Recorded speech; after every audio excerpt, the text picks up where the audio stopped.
Hello and welcome to Written Words.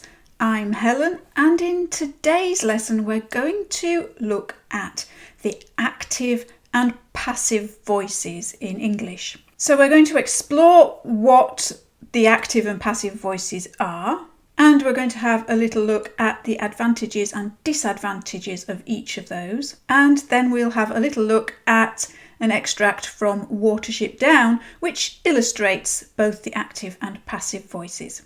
The active and the passive are known in grammatical terms as voices.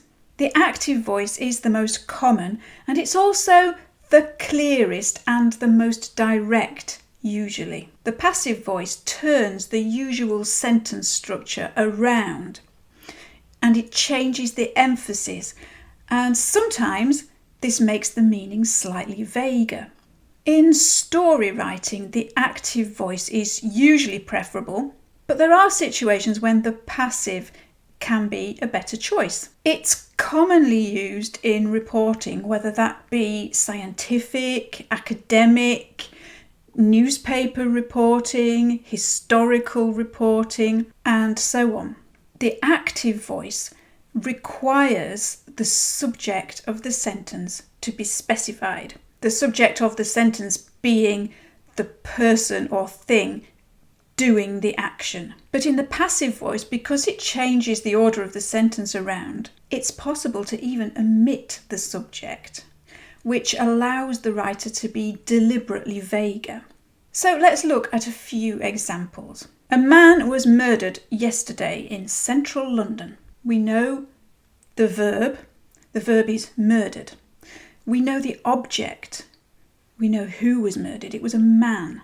But we don't know the subject. The subject is deliberately left out here. That could be perhaps because the murderer hasn't been found yet, or because they cannot be named for legal reasons, and so on. The writer doesn't want to state the identity of the murderer for whatever reason. So the passive voice is useful because we don't need to specify the subject of the sentence here. King Charles III was crowned at Westminster Abbey in 2023. So here the verb is crowned, and the object, the person on the receiving end of the crowning, is King Charles, but we don't have the subject. We're not told who did the crowning. Because for the purposes of this sentence, that's irrelevant. What this sentence is setting out to do is to tell us what happened to King Charles in 2023. So to specify the subject of the sentence would be extra information that we don't necessarily need in this context. 3 different experiments were carried out. So in this scientific report, the name of the people carrying out the experiment is irrelevant. It's not needed. The information that's important here is that the experiment happened, not who made it happen. So telling us the names is too much information that's not needed in this particular context. Let's compare 2 sentences now. A mistake was made in the letter. Susan made a mistake in the letter. In the first sentence, the information that the sentence is giving us is about the mistake. Our attention is being drawn to the existence of a mistake. But in the second sentence, which is in the active voice, the subject of that sentence is named. We're told it was Susan that made the mistake. So in the first sentence, the writer is being deliberately vague. They don't want to apportion the blame to anyone. It was an accident. Susan didn't mean to make the mistake. So they're being polite and just saying a mistake was made without stating that it was Susan that did it. So here the passive voice is useful. In the second sentence, however, the blame has been most definitely assigned to Susan. So everybody who reads this sentence knows that if they want to blame anyone for the mistake, they have to blame Susan. So both sentences have their uses in different contexts depending on what the writer of the sentence wants to convey. So although the passive voice is useful if we want to be vague about the subject of the sentence, we can still include the subject of the sentence in the passive voice.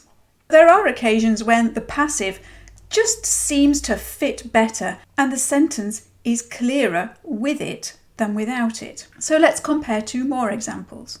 All the students in the first year of the literature course are reading this book. This book is being read by all the students in the first year of the literature course. So the first sentence is in the active. We have the students at the beginning because they are the subject. We have the book at the end of the sentence because that's the object. And we have the verb in the middle, reading. However, the students come with a bit of an explanation of who precisely these students are. So the students in the first year of the literature course, which is quite a mouthful. In the second sentence, this is in the passive voice, we begin with the book. So we begin with the object of the sentence. The book is what is on the receiving end. It's what's having the action done to it. It's being read. The verb is again in the middle, but the subject, the students, is put to the end. And the information about those students, the extra information, is tagged onto the end of the sentence. So this book is being read by the students in the first year of the literature course. So this sentence is just a little bit neater in the passive. In the active voice, we have to wait through all the information about the students to find out what it is they're doing. Whereas in the passive, we know that they're reading the book and this extra information is just tagged onto the end. So both versions have their advantages, but the emphasis shifts in each one. However, on the whole, the passive voice tends to be quite wordy and sometimes it can be unnecessarily complex, in which case the active voice might be a better choice. If you want to talk about events, things that are happening, things that are going on, you want to describe a scene and unfold a whole story, then the active voice is probably better in most cases. Let's compare these pairs of sentences. Dinner is being cooked by Bob this evening. Bob is cooking dinner this evening. In most cases, the second version, the active version of this, is much better. It's just giving us plain information that Bob is cooking dinner this evening. But if we turn it round, we get extra words, and the emphasis is placed on the dinner at the beginning of the sentence rather than on Bob. So in most cases, the active version of this would be better. The text was explained by the teacher. The teacher explained the text. Again, the passive version of this is just a little bit more wordy and unnecessarily so. All we need to know is what the teacher was doing. So we don't need to shift around the word order. We don't need to put the object first necessarily here. We just need to know that the teacher explained the text. So the active voice is much better in this context. For our extract for this lesson, we're going to have a look at a short passage from this very lovely book, Watership Down. If you haven't read it, it's a story about, as you can see from the cover, rabbits. The story is told from the point of view of a community of rabbits. And it's a very beautiful story, and there are some lovely descriptions of the English countryside in there. And in this passage, we're being introduced to one of the main characters, a rabbit called Bigwig. It was a little after Nifrith, or noon.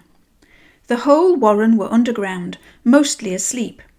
Hazel and Fiver went a short way above ground, and then into a wide open hole in a sand patch, and so down by various runs until they were 30 feet into the wood among the roots of an oak. Here they were stopped by a large, heavily built rabbit, one of the owsler. He had a curious, heavy growth of fur on the crown of his head, which gave him an odd appearance, as though he were wearing a kind of cap. This might have given him his name, Thlily, which means literally fur head, or as we might say, bigwig. Bigwig went a little way down the run and stopped at the entrance to a large burrow.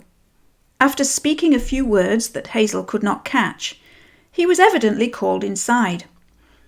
The two rabbits waited in silence, broken only by the continual nervous fidgeting of Fiver. As I was preparing for this lesson, I was looking through a selection of books, trying to find some examples of the passive voice. And it became very clear to me how little there is in fiction. It was actually quite difficult to find examples of the passive voice because the active is so much better for storytelling. However, there are a couple of examples in this passage. In the first part of the extract, we're told here they were stopped by a large, heavily built rabbit, one of the owsler.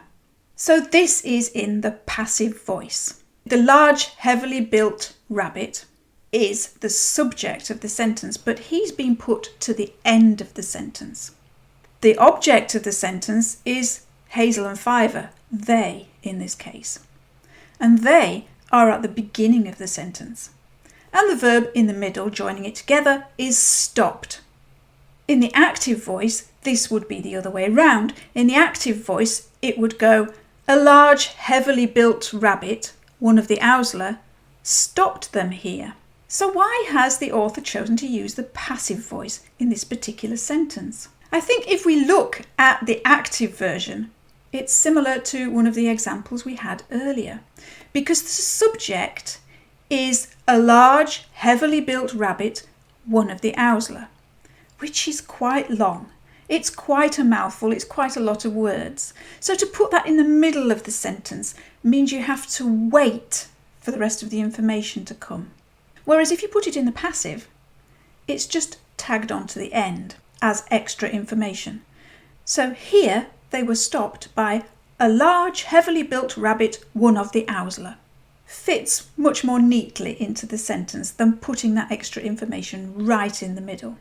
Then in the second part of the extract, we're told he was evidently called inside. And this is an example of the passive being used to avoid having to state the subject. He, being Bigwig, was called inside. So Bigwig, he, is the object of the sentence. He's the person on the receiving end of the action, and the action is his being called. So he is put at the beginning with the verb in the middle, and there is no subject on the end. It's left vague because we don't know who's calling him inside. We don't even hear the voice that's calling him. So we don't know which character is calling him. We don't even know if anybody is calling him. For all we know, he could just be pretending that somebody's called him. So that adds a little air of mystery to the story because it's just a little vaguer than it would have been in the active voice. And so it makes the story a little bit more interesting for the reader because it starts us wondering who's called him inside and why. So now for our language focus, let's unpick the nuts and bolts of the active and the passive voices. The active voice follows the usual subject-verb-object format, which we've talked about in a previous video, and the link to this video is in the description below. The subject of a sentence is the person who is doing the action. The verb is the action itself, and the object is the person or thing on the receiving end of the action. In this sentence, Martin was driving the car. Martin is the subject. He's doing the action. The car is the object because that's having the action done to it. It's being driven. And was driving is the verb that joins the subject and the object together. And in this sentence, someone robbed the bank last night. Someone is the subject. Robbed is the verb. And the bank is the object. The bank is having the action done to it. It's being robbed. But in this sentence, we don't know exactly who the person is robbing the bank. So because it's in the active mood, the person writing the sentence is forced to specify something because there is a space needed for the subject. You can't just say robbed the bank last night because that wouldn't make sense. So we have to put something in the place of the person even though we don't know who the person is. So we have to insert someone. The passive voice, however, turns the word order around.